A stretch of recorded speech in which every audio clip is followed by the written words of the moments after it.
Alrighty then, I am a-fixin' to make the easiest, most soul-satisfying meal you have ever had. And you most likely had it as a child also. It is called Tamale Pie. Ain't no tamales in it, right? I'm gonna take 1 1/4 pounds of ground beef. I labeled this for White Castle when I make White Castle burgers. But this is from October of 2017, so I didn't have to pay these ridiculous high prices.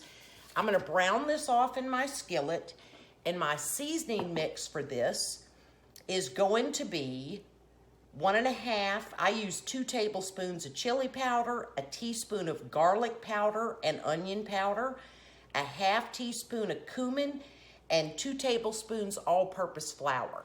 That flour is gonna absorb some of the grease from the meat. And then I'm gonna use 8 ounces of water if I need to. In this case, I'm gonna use a beef bouillon cube. I never use a beef bouillon cube. They're actually my husband's. I always use my own beef broth, but this is literally a layer of cornmeal. And prepare yourself. This Southern girl's throwing in a can of cream corn. I know, it's like sacrilegious, but I do not put sugar in my cornbread. That ain't cornbread, and neither is Jiffy Mix. Okay, newsflash, that is not cornbread. And then I'm gonna add about 1 1/4 cups of shredded cheese into this. So let's get started, and let's brown off our meat and see if we need to remove any of the oil or grease. So those of you who watch my channel know I am a food storage enthusiast. And at the time that I got this ground beef, my husband does the shopping, it would have been tops $2.50 a pound. Now it is $4.89 and $4.99. So this is why I love my food saver. As you saw, I wrap it in wax paper, put it in my sucky bag, suck it up in my food saver. And as long as this bag does not get poked or a hole in it, it stays good. And I don't have to worry about power outages because I am a solar powered home. It's great to have solar power, but when the grid goes down, you lose your electricity. So we have battery backup, 8 huge batteries that keep our 2 refrigerator freezers, our chest free, our well, our septic, lights in certain rooms going. So being a food storage enthusiast and buying meat when it's on sale and having the ability to store it safely is the way to go. I could have also opened one of my pints of ground beef, which holds a little bit over a pound of ground beef each. So when you are a food storage enthusiast, have a power backup system, or you have a lot of ways you can save money. So using ground beef we didn't pay $5 for, because that ain't gonna happen. This must have been ground chuck because there's very, very little grease. So I'm gonna go ahead and add our spice mixture in here. And I also put 1/2 of that bouillon cube. I kind of just take a knife and make it powdery, and I put that in here, which really helps to flavor this, because this is one of those cheap meals, and if I didn't say it before, I'll say it now. Kids love this because it's cute and it's yummy. And kids like cornbread. Who the heck don't like cornbread? I mean, cornbread's kind of light. All right, so I'm gonna brown this up and then see if we gotta add any of our beef broth, but we will be adding, like I said, about 2 tablespoons of flour to this, because remember, we're gonna have a layer of cornbread mixture, then this goes on, then our other 1/2 of our cornbread mixture. And you're not doing this in a 9 by 13. What is this? I think it's a 2 quart, but I butter it. I don't Pam it, butter it. Be generous with your butter. Do not use margarine, that's not food. Okay, so I'm gonna brown this up. So even though we don't have much grease, we're still gonna add about 2 tablespoons of flour to this. And remember, your ground beef will not cook in the oven. It's your cornbread that's gonna cook in the oven. And it is not hard to make cornbread from scratch. Yellow cornmeal, a little bit of flour, baking powder, oil, eggs. It ain't hard, but do not put sugar in your cornbread. Who came up with that madness? So there it is. I only put 1 cup of cheese in it, and then I'm going to sprinkle a little bit cheese on the top because you see it made some liquid, but it's not grease. It's cheesy cheesiness. All right, now let's make some cornbread. There's a process here. So this is what I have. A 1 cup of yellow cornmeal, a 1/2 cup of all-purpose flour, a tablespoon of baking powder, a 1/2 teaspoon of salt, and I've got 1 egg that we're gonna drop in here so I get my dry ingredients first. And then we've gotta put in, what have I got? A tablespoon of cooking oil. I'm just using olive oil. We need to add 1/2 cup of milk. You could also put in diced jalapenos if you want. I ain't doing that. So before I add my can of cream corn, I'm gonna mix this around with my Danish whisk. So not hard. From scratch.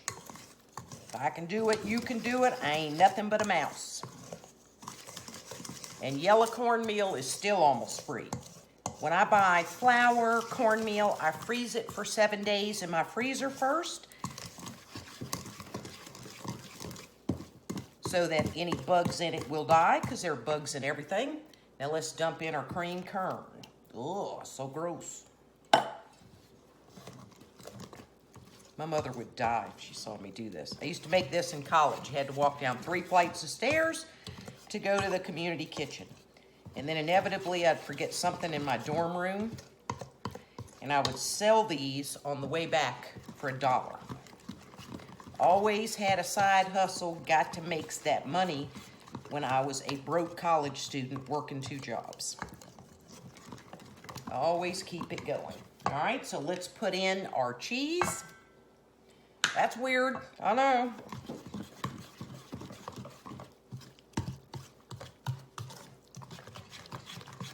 So if you wanted to chop up some jalapenos or jalapenos, you could at this point. We don't. You would really do like 1 large one. Let's make sure I got everything. Yes, I do. Let's get that little bit of cheese left. My oil's done. All right, so now we attempt to pour 1/2 of this into our container. So our goal is to get 1/2 of this mix into our buttered casserole. I'm gonna use a ladle. You're never really gonna get it right, but just do the best you can.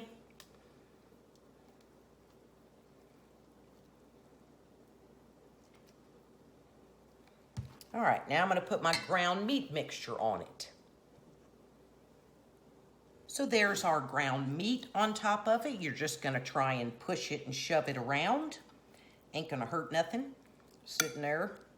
All right, now I'm gonna take this opportunity to add more cheese, because you know, cheese, it's all our friend. I wash my hands, you should wash yours too. All right, now let's see if we can get the rest of this. We can get rid of our ladle. Cream corn and cornbread. Freakishly wonderful.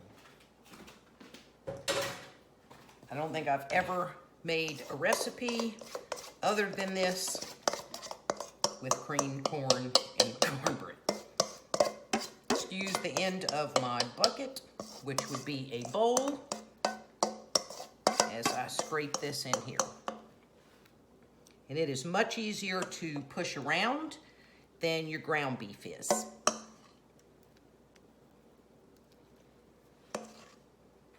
And way easier than shepherd's pie, plopping on mashed potatoes. All right. So you can call this tamale pie, enchiladas pie. It is some kind of, let's just say it is Mexican cornbread tamale pie casserole. Yeah. Now, I'm not gonna put more cheese on the top. I know, you're shocked. So I'm gonna get this in the oven at 400 degrees, about 20-25 minutes. Okay, so let's cut into this because ain't nobody got time for stinking rules like wait 20 minutes to cut into it. This cornbread smells amazing.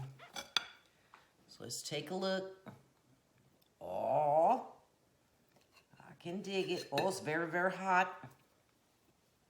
Let's take a look inside. Oh, that's a fluffy cornbread, yeah. See what we got going on with our fluffy cornbread. Oh, it's pretty. Woo, look at that heat. That is warm. Let's foo it.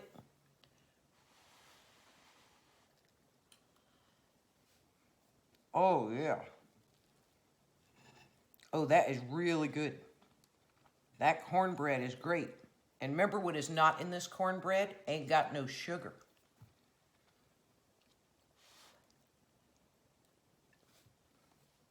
I love it. An oldie but goodie from back in the day. Tamale pie, cornbread casserole. I'm feeling it.